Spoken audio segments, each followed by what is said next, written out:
আসসালামু আলাইকুম। আমরা ডক্টর খন্দকার আব্দুল্লাহ জাহাঙ্গীর স্যারের ইহ্য়াউস সুনান এই বইটি পড়ছিলাম। বুজুর্গদের অনুসরণের মাধ্যমে বিদআতের প্রসার, আলফ ইসানির মতামত।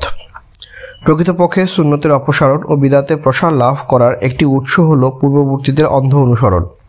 অনেক সময় অনেক বড় বড় আলেম বা আবেদ আগ্রহের কারণে অথবা এই বিষয়ে প্রকৃত সুন্নাত তার নিকট অজানা থাকার ফলে অথবা জাগতিক উপকরণ হিসাবে অথবা বিদআতে হাসানা মনে করে সুন্নতে অতিরিক্ত কোনো কাজ করেন।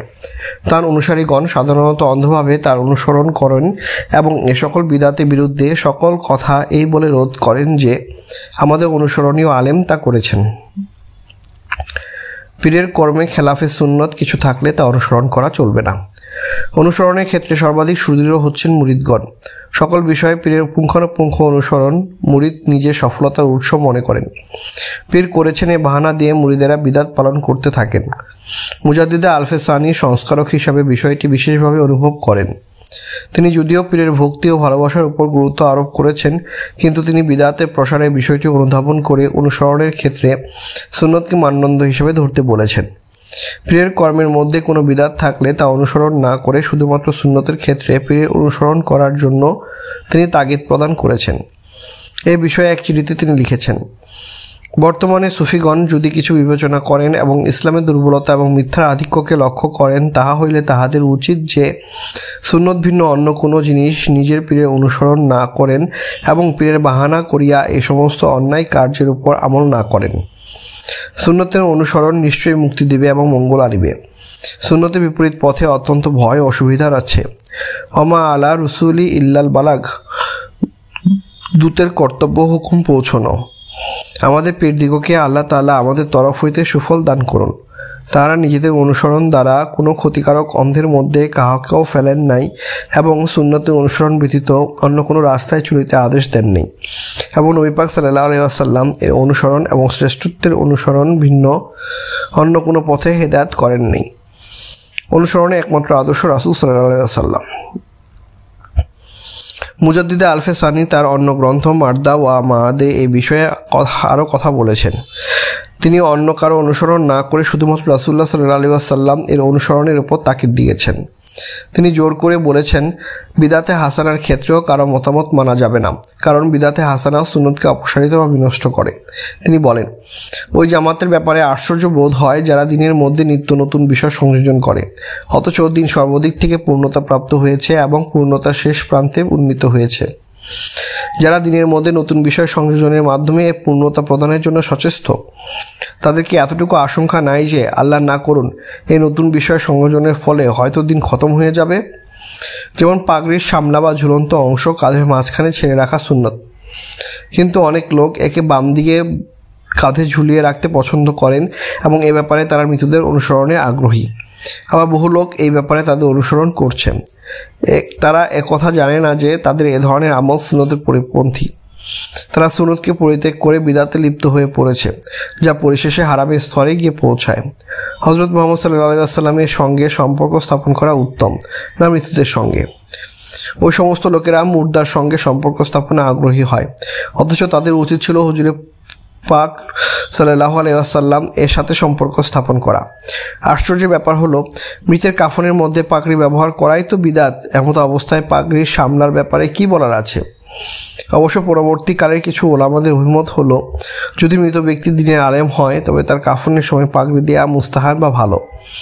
কিন্তু ফকিরের অভিমত এই যে কাফনের সুন্নত পরিমাণের মধ্যে বেশি করা সুন্নতে পরিবর্তনের মতোই এবং আসল সুন্নত পরিবর্তনের উদ্দেশ্য হলো সুন্নতকে পরিত্যাগ করা। আল্লাহ সুবহানাহু ওয়া তাআলা আমাদের হেফাজত করুক এবং মুস্তাফা হযরত মুহাম্মদ সাল্লাল্লাহু আলাইহি ওয়াসাল্লামের বুলন্দ সুন্নতের পায়বাড়ির উপর সুদৃঢ় রাখুক। আর আল্লাহ তাআলা ওই বান্দার উপর রহমত করুক যে আমার এ দোয়ার উপর আমিন বলে। আল্লাহুম্মা আমিন।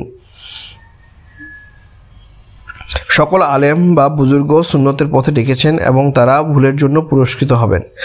আসলে মুসলিম উম্মার ধর্মীয় ইতিহাসের একটি বেদনাদায়ক দিক এই যে সকল মহান ইমাম, ওলি, মুজাদ্দিদ, পীর, মাশায়েখ ও উলামায়ে কেরাম তাদের জীবন বিলিয়ে দিয়েছেন উম্মতকে বিদআত মুক্ত করে সুন্নতের দিকে এগিয়ে নিয়ে যাওয়ার জন্য, যারা জীবনভর সুন্নত পালনের জন্য তাদের অনুসারীদের প্রেরণা যোগালেন, পরবর্তীতে তাদের অনুসারীদের বাড়াবাড়ির কারণে তারাই সুন্নত ও উম্মতের মধ্যে প্রাচীর হয়ে পড়লেন।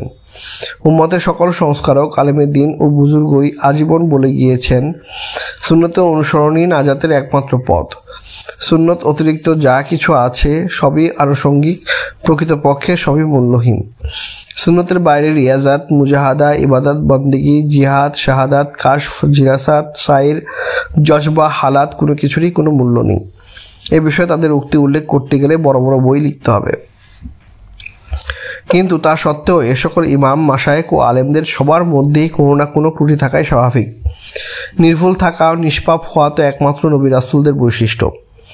স্বভাবতই তাদের অনেকের জীবনে কিছু খেলাফে সুন্নত কর্ম থেকেছে। হয়তো তারা ব্যক্তিগত সুবিধা বা অসুবিধা ও আগ্রহের কারণে সুন্নতে অতিরিক্ত বা খেলাফে সুন্নত কাজ করেছেন। কেউ বা তৎকালীন পরিবেশের প্রয়োজনে কিছু খেলাফে সুন্নত কর্ম অনুমোদন করে গেছেন। এ সকল ক্ষেত্রে তারা এই খেলাফে সুন্নত কাজকে সুন্নত বা সোয়াবের কাজ হিসেবে করেননি, সুবিধা বা অসুবিধার জন্য করেছেন। কেউ বা কোনো বিষয়ে সুন্নত না জানায় খেলাফে সুন্নত কাজ করেছেন। কেউ বা কোনো বানোয়াট বা মিথ্যা হাদিসের বিষয়ে সজাগ না হওয়ার ফলে খেলাফে সুন্নত কাজ করেছেন। কেউ বা বিদাতে হাসানার নামে খেলাফে সুন্নত করেছিল। সর্বাবস্থায় এ সকল বিষয় ছিল তাদের জীবনের খুবই ক্ষুদ্র দিক। তাদের জীবনের উৎস, উদ্দেশ্য ও চালিকা শক্তি ছিল সুন্নত। এ সকল ব্যতিক্রম ও খেলাফে সুন্নতের কারণে তাদের বেলায়াতের কোনো ক্ষতি হয়নি। সার্বিক কর্মকাণ্ডের উপর মানুষের বিচার দুই একটি বিশেষ কাজের উপর নয়। এ সকল খেলাফে সুন্নত কাজের জন্য হয়তোবা ইজতেহাদি বিষয় হিসেবে তারা সোয়াব পাবেন, অথবা তাদের অগণিত সোয়াব ও নেক কাজের ভিড়ে তা হারিয়ে যাবে। বুজুর্গগণের ভক্তি ও ভালোবাসা বনাম সুন্নতে অনুসরণ। বুজুর্গগণের প্রতি আমাদের দায়িত্ব হলো তাদের ভালোবাসা, ভক্তি করা, তাদের সাহচর্য ও জ্ঞান থেকে লাভবান হওয়া ও সর্বাবস্থায় তাদের জন্য দোয়া করা। কিন্তু অনুসারীগণ অনেক সময় বেখেয়ালে বা আবেগের আতিশয্যে তাদেরকে বুজুর্গের স্তর থেকে নবুয়তের স্তরে নিয়ে চলে যান। যে বুজুর্গগণ সারা জীবন বললেন রাসূল সাল্লাল্লাহু আলাইহি ওয়াসাল্লাম এর সুন্নতকে সবকিছুর ঊর্ধ্বে রাখবে, সুন্নতের বাইরে কারো অনুসরণ করবে না, তারই অনুসারীরা তারই অনুসরণের ক্ষেত্রে তার এই নীতি মানল না। যদি পরবর্তী আলেমদের গবেষণায় ধরা পড়ে যে তিনি কোনো কোনো খেলাফে সুন্নত কাজ যে কোনো কারণেই হোক চালু রেখেছেন বা নিষেধ করেনি, তখন তাদের অনুসারীরা তা মানতে রাজি হবেন না। তাদের দাবি হলো, এত বড় বুজুর্গ, ইমাম ও আল্লাহর ওলি, তিনি কি সুন্নত বুঝেননি? তার চেয়ে কি আমরা বেশি বুঝি? কি দুঃখজনক কথা! তিনি নিজে আজীবন অসংখ্য বুজুর্গের কাজ ও রীতি পরিত্যাগ করে সুন্নত প্রতিষ্ঠা করলেন। অনেক বুজুর্গের খেলাফে সুন্নত কাজে সমালোচনা করে শেখালেন যে রাসূল সাল্লাল্লাহু আলাইহি ওয়াসাল্লাম ও তার সাহাবীগণই একমাত্র মানদণ্ড, আর সবারই ভুল হতে পারে। তার অনুসারীরা এভাবে তাকে নির্ভুলতা ও নিষ্পাপতার স্তরে বা মাসুমিয়াতের স্তরে পৌঁছে দিল। এর চেয়ে দুঃখজনক কথা হলো যে আমরা আমাদের বুজুর্গগণকে তাদের সুন্নত পালনের ক্ষেত্রে অনুসরণ করি না, শুধুমাত্র খেলাফে সুন্নতের ক্ষেত্রে তাদেরকে অনুসরণ করতে চাই। আমাদের মধ্যে অনেকেই বুজুর্গগণের দোহাই দিয়ে সামা, কাওয়ালি, জোরে জিকির, মুখে নিয়াত, ধূমপান, লাফালাফি, মিলাদ, কিয়াম ইত্যাদি খেলাফে সুন্নত কাজ করি। তারা কোনো পরিস্থিতিতে বা কীভাবে কী জন্য কতটুকু গুরুত্ব দিয়ে তা করেছেন সেদিকে মোটেও লক্ষ্য রাখি না। উপরন্তু পর্দা, শরীয়ত পালন, হালাল ভক্ষণ, সন্দেহজনক বিষয় বর্জন, দাওয়াত, জিহাদ, তাহাজ্জুদ, রোজা, তাকওয়া ইত্যাদি ক্ষেত্রে তাদের রীতিনীতির কোনো খেয়ালই রাখি না। হয়তো আমাদের অনুসরণীয় বুজুর্গগণের জীবনের 100টি কর্মের মধ্যে 95টি ছিল সুন্নত অনুসরণ এবং 5টি ছিল খেলাফে সুন্নত। আমরা তাদের এই 5টি খেলাফে সুন্নতকে পুঁজি করে আমাদের জীবনের শতকরা 25 খেলাফে সুন্নত, 25 সুন্নত ও বাকি 50 তাকওয়াহীনতা, পাপ ও অবহেলায় ভরে ফেলেছি। এরপরও আমরা দাবি করি যে তাদের অনুসরণে 95টি সুন্নত কাজ আদায় করতে না পারলেও এবং তাকওয়াহীনতা ও অবহেলতার মধ্যে ডুবে গেলেও যেহেতু তাদের অনুসরণের উক্ত 5টি খেলাফে সুন্নত বা বিদআত কাজ আমরা করছি, সেহেতু তাদের সাথেই আবার জান্নাতে যেতে পারবো। চতুর্থত, দিনের বিষয়ে ব্যক্তিগত ও পছন্দ অপছন্দের উপর নির্ভর করা পরিণতি। সুন্নত বা দ্বীনের বিধান জানার ও গ্রহণ করার জন্য সবচেয়ে ভয়ঙ্কর ও ক্ষতিকারক উৎস হলো ব্যক্তিগত বা সামাজিক পছন্দ অপছন্দ। অর্থাৎ দ্বীনের নামে প্রচলিত যে কাজটি আমার পছন্দ হলো তাকে আমি সুন্নত বা দ্বীন বলে গ্রহণ করলাম, এবং যে কাজটি আমার পছন্দ নয় সেটিকে আমি সুন্নত বা দ্বীন বলে মনে না করলাম। আমার পছন্দই হলো মূল, অন্য কে কি বলল তার কোনো দলিল কতটুকু শক্তিশালী তা দ্বিতীয় পর্যায়ের বিবেচ্য। আমার পছন্দের ক্ষেত্রে কিছু পাওয়া গেলে ভালো, নইলে যুক্তিতর্ক দিয়ে প্রমাণিত করার চেষ্টা করব। কোনো প্রমাণ না পাওয়া গেলে চুপ করে যাব, কিন্তু নিজের পছন্দ পরিত্যাগ করব না। দিন পালন, ইবাদত, আল্লাহর পথে চলা ইত্যাদি ক্ষেত্রে মূল বিষয় হলো আত্মসমর্পণ ও অনুসরণ। আল্লাহর বিধানের নিকট নিজেকে পরিপূর্ণ সমর্পণ করে রাসূলুল্লাহ সাল্লাল্লাহু আলাইহি ওয়াসাল্লাম এর দ্বিধাহীন অন্ধ অনুসরণই ইসলাম। এক্ষেত্রে নিজের পছন্দ বা অপছন্দের উপর নির্ভর করার অর্থ নিজেকে বা নিজের পছন্দ অপছন্দকে মাবুদ বলে গণ্য করা। এর পরিণতি ভয়াবহ। কুরআন ও কারীম থেকে আমরা দেখেছি যে যুগে যুগে বিভিন্ন জাতির বিভ্রান্তির অন্যতম কারণ ছিল বিষয়টি। আমাদের সমাজের অনেক আবেগী ও আগ্রহী মুসলিমও এই কঠিন বিষয়ের মধ্যে নিপতিত রয়েছেন। অনুসারীগণ মূলত কোনো ইমাম বা বুজুর্গকে পুরোপুরি মানেন না। সমাজে যারা বিভিন্ন ইমাম, আলেম ও বুজুর্গের দোহাই দিয়ে বিভিন্ন বিদআতের লিপ্ত, তাদের কর্ম প্রমাণ করে যে তারা মূলত এ সকল ইমাম বা আলেমের অনুসরণ করছেন না, বরং নিজের পছন্দ অপছন্দের অনুসরণ করছেন। আমরা কথায় কথায় যে সকল আলেম বা বুজুর্গের কথা বলি, তাদের কাউকে পুরোপুরি মানি না বা তাদের এ সকল মত গ্রহণ করি না। এদের সকল কর্মে আমরা এদের অনুসরণ করি না, বরং আমরা তাদের এত প্রশংসার পরেও কোনো না কোনো মত মানি, আবার কোনো কোনো মত মানি না। অনেক সময় তাদেরকে নিন্দা না করলেও তাদের এ সকল মতামত বা কর্ম দ্বারা যারা করেন তাদের কঠোরভাবে নিন্দা করি। অনুসারীগণ আকীদার ক্ষেত্রে আবু হানিফা রাহমাতুল্লাহ আলাইহিকে মানেন না। শত শত উদাহরণ এ বিষয়ে দেখা যায়। আমরা ফিকহি বিষয়ে হযরত আবু হানিফা রাহমাতুল্লাহ আলাইহি অনুসরণ করি, আবার আকীদার বিষয়ে তার মতামতের অনেকগুলি মানি না। যেমন তিনি আল্লাহ তাআলা বিভিন্ন গুণবাচক আয়াত বা হাদিসকে আল্লাহর এবং আল্লাহর হাত, আল্লাহর চোখ, আল্লাহ আরশের উপর অবস্থান ইত্যাদি আয়াত ও হাদিসের ব্যাখ্যা বিশ্লেষণ না করে শাব্দিক অর্থে গ্রহণ করতে বলেছেন। আমরা পরবর্তী আলেমদের আশআরী ও মাতুরিদি মত অনুযায়ী ব্যাখ্যাকে শুধু উত্তমই বলি না, বরং ব্যাখ্যা না করার মতামতকে অর্থাৎ ইমাম আবু হানিফার মতকে বিভ্রান্তিকর বলে মনে করি। ইমাম আবু হানিফা কবরের নিকট কোরআন তেলাওয়াত করতে, কারো দোহাই বা ওসিলা দিয়ে আল্লাহর কাছে দোয়া চাইতে নিষেধ করেছেন, মাকরুহ বলেছেন, কিন্তু আমরা তা এই মতের অনুসারীদের ঘৃণা করি।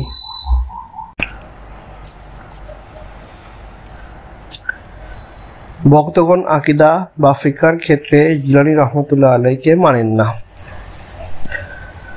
অনেকেই আব্দুল কাদের জিলানী রহমতুল্লাহ আলাইহির অনুসরণের দাবিতে অনেক বিদআত বা শিরকে লিপ্ত হন, কিন্তু ফিকাহ বা আকীদায় তার কোনো মতামতই মানেন না। তিনি শুধু মুখ ও দুই হাতের পিঠ মুছে তায়াম্মুম করতে বলেছেন।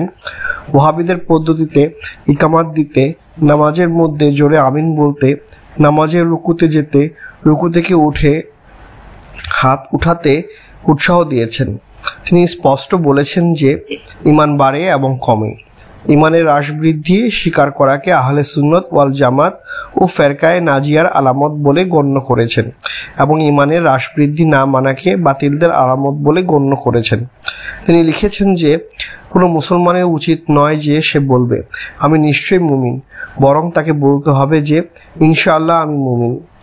ইমাম আবু হানিফা ও তার অনুসারীগণ যেহেতু ঈমানের হ্রাস বৃদ্ধি স্বীকার করেন না এবং আমলকে ঈমানের অংশ বলে মনে করেন না, সেজন্য তিনি তাকেও তার অনুসারীগণকে বাতিল ফিরকা বলে গণ্য করেছেন। তিনি অত্যন্ত তাকিদের সাথে লিখেছেন যে তিনি আল্লাহর গুণাবলী বিষয়ক আয়াত শাব্দিক অর্থে বিশ্বাস করেন। তিনি আল্লাহকে শাব্দিক অর্থে আরশের উপরে অবস্থিত বলে বিশ্বাস করেন। তিনি লিখেছেন যে সকল সাহাবী ও তাবী বিশ্বাস করতেন যে আল্লাহ তাআলা আক্ষরিক অর্থে আরশের উপর অবস্থিত আছেন। যারা এ সকল আয়াতের ব্যাখ্যা করে তিনি তাদের নিন্দা করেছেন। আমরা তার অতি ভক্ত হলেও তার এ সকল মতামত কিছুই মানি না। উপরন্তু যারা এ সকল মত মানেন তাদেরকে গোমরাহ, বাতিল ও জাহান্নামী বলে মনে করি, যদিও স্বয়ং আব্দুল কাদের জিলানী রহমতুল্লাহ আলাইহিও এদের দলে। ভক্তগণ গাজ্জালী রহমতুল্লাহ আলাইহি এর অনেক মতামত মানেন না। আমরা ইমাম গাজ্জালী রহমতুল্লাহ আলাইহিকে অনুসরণ করি। তার মতামত আমাদের কাছে খুবই বড় দলিল, কিন্তু হানাফি মাযহাবের বিরোধিতায় আমরা তাকে মানি না। তিনি সুফিদের নাচ গান বাজনার নিয়মিত অনুষ্ঠানকে বিদআতে হাসানা হিসাবে জায়েজ ও ভালো কাজ বলেছেন, তা আমরা অনেকেই মানি না। আবার যারা একথা মানি তারা অন্য অনেক কথা মানি না। অনুরূপভাবে অগণিত আলেমের নাম উল্লেখ করা যায় যাদের নামে বা যাদের মতামতের দোহাই দিয়ে আমরা অনেক বিদআতে লিপ্ত হই, কিন্তু আমাদের বিদআতের বিরুদ্ধে তাদের কোনো মতামত পাওয়া গেলে আমরা তা মানতে রাজি না। মাযহাব, ইজতিহাদ ইত্যাদি বিভিন্ন দোহাই দিয়ে তাদের এ সকল মতামত অস্বীকার করি। এসব বাছবিচার কিসের ভিত্তিতে? তাহলে আমরা কিসের ভিত্তিতে বাছবিচার করি? আমাদের বাছবিচারের মানদণ্ড কি? একজন সুন্নত প্রেমিক সুন্নি মুসলিমের মানদণ্ড তো হওয়া দরকার সুন্নত। আমরা স্পষ্টত দেখতে পাচ্ছি যে নবী মুস্তাফা সাল্লাল্লাহু আলাইহি ওয়াসাল্লাম ছাড়া সবারই মতামতের কিছু গ্রহণ করতে হচ্ছে, কিছু বাদ দিতে হচ্ছে। কাউকে নির্ভুল ও নিষ্পাপ পাওয়া যাচ্ছে না। তাহলে আমরা নবী মুস্তাফা সাল্লাল্লাহু আলাইহি ওয়াসাল্লামকে মানদণ্ড হিসেবে গ্রহণ করি, যার কথা ও কর্ম যতটুকু তার কথা ও কর্মের সাথে মিলবে ততটুকু আমরা গ্রহণ করব। বাকিটা আল্লাহর উপর ছেড়ে দিয়ে তাদের জন্য দোয়া করি। নিজেদের পছন্দের ভিত্তিতে বাছবিচার, কিন্তু আসলে কি আমরা তা করতে পেরেছি? আমার তো ভয় হয়। আসলে আমরা অনুসারীরা এসব বিষয়ে এ সকল মহান বুজুর্গদের চেয়ে আমাদের নিজেদের নফসের শাহওয়াত, প্রবৃত্তি, ভালো লাগা মন্দ লাগার বিষয়ে অনুসরণ করি। আমাদের মতামতকে সুন্নত বা শরীয়তের অনুগত না করে আমরা সুন্নতকে আমাদের মতামতের অনুগত করতে চাই। নিজের হৃদয়কে সকল পছন্দ অপছন্দ থেকে মুক্ত করে সহিহ সুন্নত খুঁজে তার ভিত্তিতে পছন্দ নির্ধারণ করাই হলো উম্মতের কাজ। কিন্তু আমরা আগে আমাদের মতামত ও পছন্দ নির্ধারণ করে ফেলি, এরপর আমাদের পছন্দের পক্ষে দলিল খুঁজতে থাকি। যখন বুজুর্গগণের কারো কথা বা মতামত আমাদের ভালো লাগে তখন আমরা তাদের কথাকে প্রমাণ হিসেবে পেশ করি ও বলি, এত বড় আলেম ওলি সাহেবে কাশফ, তিনি কি ভুল করতে পারেন? তিনি জানলেন না, আমরা জানলাম, আমরা কি তার চেয়ে বেশি জ্ঞানী হয়ে গেলাম? ইত্যাদি অনেক যুক্তি। আর যখনই তারই কোনো কথা আমাদের ভালো লাগে না তখন আমরা এসব কোনো কথাই বলি না। কেউ বললে চেষ্টা করি বিভিন্ন অজুহাত দেখাতে, না হলে মাযহাবের কথা বলি অথবা কোরআন সুন্নাহর কথা বলি। তার কথা যেহেতু কোরআন সুন্নাহ বা শরীয়তের খেলাফ, সেহেতু মানা যাবে না। কোনো অজুহাত দেখিয়ে সুবিধা করতে না পারলে নিজের পছন্দসই মতামতের উপর সুদৃঢ় থাকা সংকল্প মনে নিয়ে চুপচাপ সেখান থেকে সরে যাই। সুযোগ মতো মনে মনে বা প্রকাশ্যে বলি, আজকের অধিকাংশ আলেম নষ্ট হয়ে গিয়েছে। অর্থাৎ আমার মতো যারা না মানছেন তাদের পক্ষে কোরআন সুন্নাহ ইজমা কিয়াস আউলিয়া বা ইমামদের বাণী যত কিছুই থাক না কেন তারা সবাই নষ্ট হয়ে গিয়েছেন। আমি এবং আমার মতের পক্ষে যারা আছেন তারাই ভালো আছেন, কারণ আমাদের কাছে ভালো মন্দের মাপকাঠি আমরা নিজেরা ও আমাদের নিজেদের ভালো লাগা মন্দ লাগা, নিজেদের পছন্দ প্রবৃত্তির অনুসরণের পরিণাম। এটি এমন একটি মাপকাঠি যার কোনো পরাজয় নেই, যাতে রয়েছে সীমাহীন তৃপ্তি ও আত্মপ্রসাদ। আরবিতে মাপকাঠিটির নাম, যাকে বাংলায় অনুবাদে সাধারণত প্রবৃত্তি বা ব্যক্তিগত পছন্দ অপছন্দ বলা হয়। কোরআন কারিমের বিভিন্ন স্থানে এই বিষয়ে বলা হয়েছে। মহিমাময় আল্লাহ বলেন, আপনি কি তাকে দেখেছেন যে তার নিজের পছন্দ অপছন্দ বা নিজের নফসের খায়েশাতকে নিজের মাবুদ বানিয়ে নিয়েছে? আপনি কি তার উকিল হবেন? অন্য আয়াতে ইরশাদ করা হয়েছে, তার চেয়ে বেশি বিভ্রান্ত আর কে হতে পারে যে আল্লাহর পক্ষ থেকে হেদায়েত ব্যতি রেখে নিজের প্রবৃত্তির ভালো লাগা বা মন্দ লাগা অনুসরণ করে? নিশ্চয়ই আল্লাহ অত্যাচারী সম্প্রদায়কে হেদায়েত প্রদান করেন না। আবু সালাবা খুশানি রাদিয়াল্লাহু আনহু বলেন, রাসূল সাল্লাল্লাহু আলাইহি ওয়াসাল্লাম বলেছেন, তোমরা সৎ কাজে আদেশ এবং অসৎ কাজে নিষেধ করতে থাকো।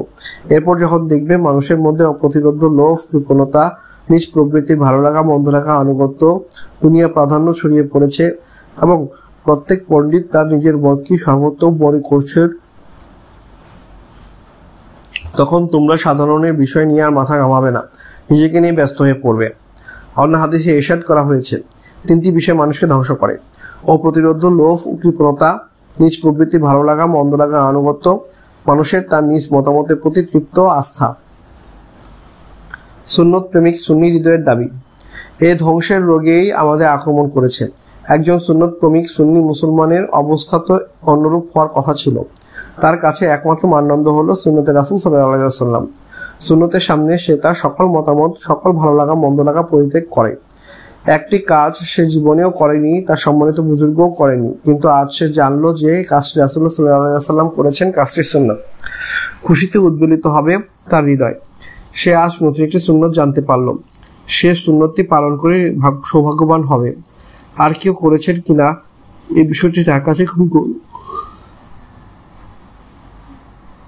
অনুরূপভাবে আজীবন সে কাজটি করেছে, ভালোবেসেছে, মজা পেয়েছে, কিন্তু আজ জানতে পারলো যে কাজটি সুন্নতের বাইরে, রাসূলুল্লাহ সাল্লাল্লাহু আলাইহি ওয়াসাল্লাম করেননি। তার মনে ওই কাজের প্রতি আর ভালোবাসা থাকতে পারে না, কারণ তার ভালো লাগা ভালোবাসা তো রাসূলুল্লাহ সাল্লাল্লাহু আলাইহি ওয়াসাল্লামকে কেন্দ্র করে। একইভাবে খুশিতে উদ্বেলিত হবে তার হৃদয়। সে আজ একটি নতুন সুন্নত জানতে পারল, বর্জনীয় সুন্নত। সে এই সুন্নতটি পালন করে সৌভাগ্যবান হবে। আর কে একে বর্জন করেছেন সে প্রশ্ন তার কাছে খুবই গৌণ। হয়তো সে আজীবন একটি কাজ এক পদ্ধতিতে পালন করেছে, পাগড়িটা একভাবে পরেছে, জিকির একভাবে করেছে, দাওয়াত একভাবে করেছে, জিহাদ একভাবে করেছে। আজ সে জানতে পারলো যে রাসূল সাল্লাল্লাহু আলাইহি সাল্লাম কাজটি অন্য পদ্ধতিতে করতেন। একইভাবে খুশি হবে সুন্নি হৃদয়।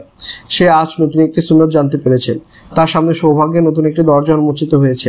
আগের খেলাফে সুন্নত কর্মের জন্য সে চিন্তিত নয়, সে তো ভালোই উদ্দেশ্যই করেছে, কিন্তু তাতে অপূর্ণতা ছিল, আজ পূর্ণতা পেল। ইনশাআল্লাহ পূর্ণতার আকুতিতে তা করা তার অপূর্ণ পদ্ধতিতে কাজেও আল্লাহ পূর্ণ সওয়াব দান করবেন। একজন সুন্নত প্রেমিক মুসলমান কোনো নতুন সুন্নত জানলে তার মনে শুধু একটি প্রশ্নই জাগতে পারে, সুন্নত কি সহিহ হাদিসে প্রমাণিত নাকি? সুন্নতির বিপরীতে অন্য কোনো সহিহ সুন্নত আছে কিনা?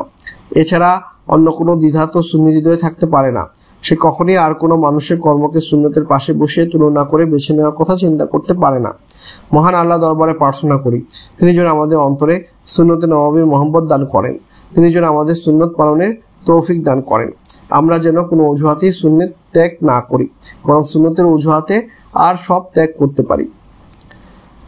ব্যাখ্যা করে সুন্নত পরিত্যাগ করার অর্থ প্রবৃত্তির অনুসরণ করা। সুন্নতকে প্রকাশ্য অর্থে গ্রহণ করতে হবে এবং পালন করতে হবে।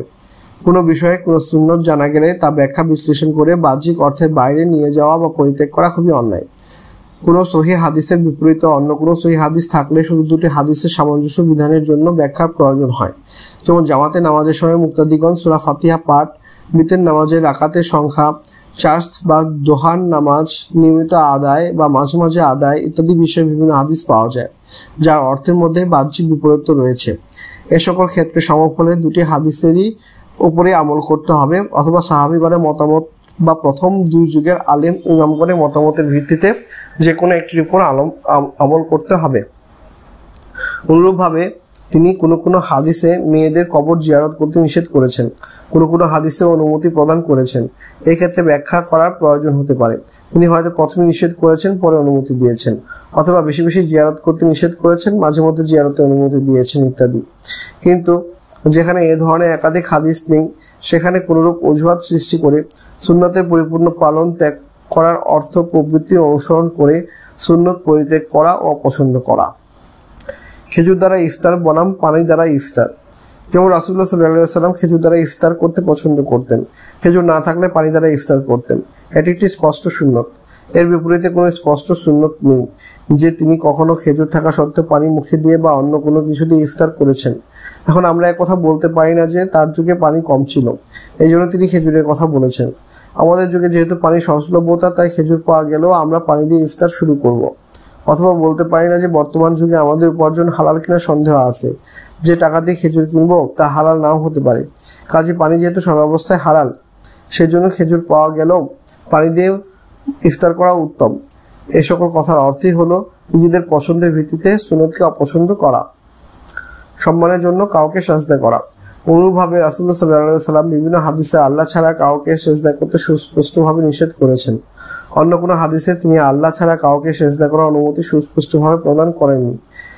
এক্ষেত্রে যদি আমরা বলি যে তিনি অমুক কারণে সেজদা করেছেন বা অমুক প্রকারের সেজদা নিষেধ করেছেন, অমুক আয়াতে বর্ণনায় বা অমুক হাদিসে বর্ণনায় তিনি যে কথা বলেছেন তাতে সেজদা জায়েজ হওয়ার প্রচ্ছন্ন ইঙ্গিত রয়েছে ইত্যাদি বলে আমরা যদি সেজদা জায়েজ করি, তাহলে মূলত আমরা আমাদের প্রবৃত্তির অনুসরণ করে সুন্নত পরিত্যাগ করলাম।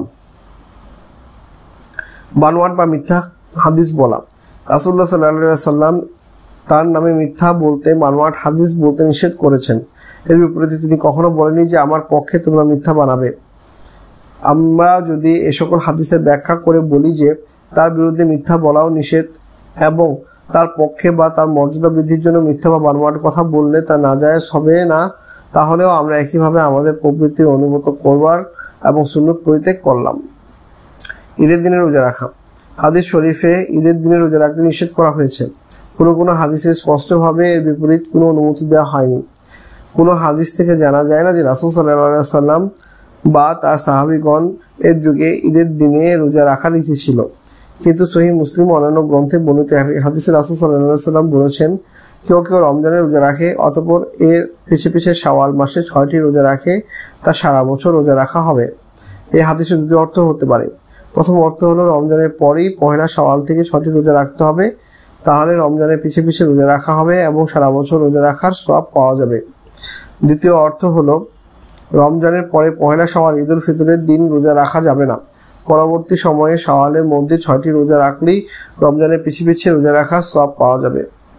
আমরা বিভিন্ন হাদিসের আলোকে দ্বিতীয় অর্থ গ্রহণ করতে বাধ্য, কিন্তু কেউ যদি প্রথম অর্থ গ্রহণ করে